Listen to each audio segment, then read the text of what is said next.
Dear students, today topic is about allotrope. So let's see the definition of allotrope now. Allotrope or allotropism is the property or phenomena in which some chemical elements like carbon or other elements, they exist in two or more than two form. Okay, example graphite, diamond. So in graphite and diamond, constituent particles are carbon, means they are made up of carbon, but they have two different form. Okay. So in the same way, let us understand the allotropy, and that is some chemical elements to exist in two or more different form known as allotropes of that element. Okay. Allotropes are different structural modification. Let me clear this line. What is the meaning of different structural modification? Suppose carbon is an element. So in carbon I have, suppose its allotrope graphite, I mean G, and diamond D. So the internal structure of graphite and internal structure of diamond will not be same, they will be different. So if graphite and diamond is the allotrope of carbon. Okay. So in allotropy, what happens? For same element, two different form exist with two different internal structure. So this is what the allotrope definition is. Now let us see the important examples of allotropes. They are like diamond, graphite, lanthanide, C60, C540, C70, amorphous carbon, or bucky tube. These are the important allotropes of the carbon. Okay. But in all these examples, diamond and graphite, they are very famous and they are important also. So we should surely study about the diamond, and the detailed discussion of all the types of allotropes will be in class 11th. Dear students, let us see the diagram for graphite and diamond. See, the graphite structure and the diamond structure, they are totally different. You can see that the diamond structure and graphite structure, here is planarity, but in diamond structure no planarity, and this is known as Buckminster Fullerene.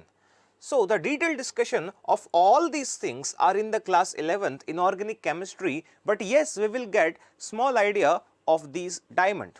So let us study the diamond now. See, each carbon atom in diamond is covalently bonded. What is the meaning of covalently bonded? Covalently bonded means any bond formed, then that bond, that formed bond is made up of sharing of electrons.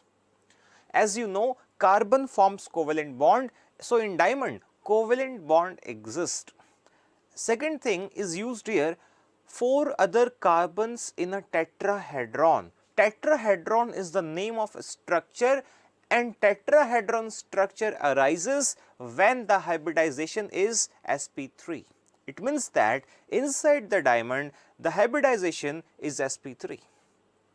Second point is, these tetrahedrons together form a 3D network of 6 membered carbon rings in the chair conformation. What does it mean? See, this type of a structure is known as chair conformation.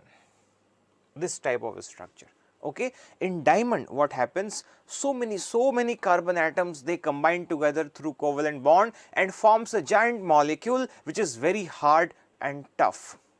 Okay. They combine together in 3D way, 3-dimensional way. One word is used here, that is zero bond angle strain. What is the meaning of zero bond angle strain? Strain means problem. Okay, you are suffering with some kind of problem, that is strain in the chemistry.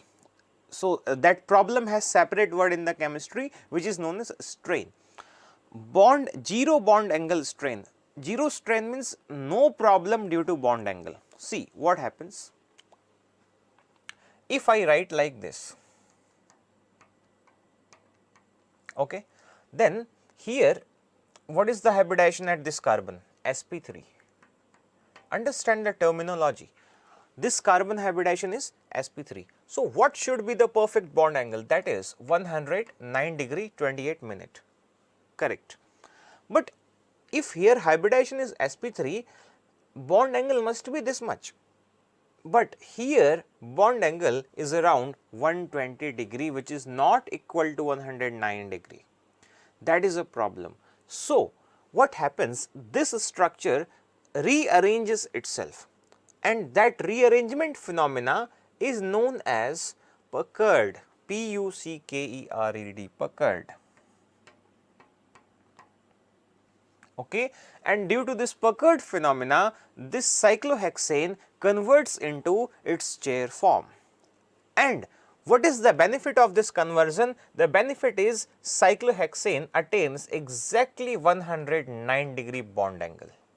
This is the benefit.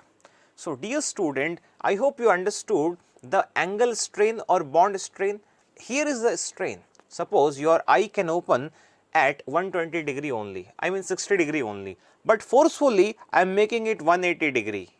So, you will not feel good, it will pain here after some time. That is called one kind of strain in eye strain. In same way, here it is supposed to open at 109 degree only, but it is opening at 120 degree. So, here is one kind of strain, but strain reduced here. Okay.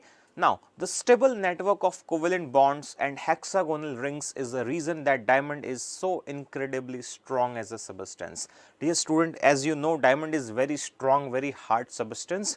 Why? What is the cause? What is the reason behind that? The root cause is it has a stable network of covalent bond and hexagonal ring is the reason. This is hexagonal ring, or you can say this is also hexagonal ring. So, in this way what happens, the diamond is formed. Okay.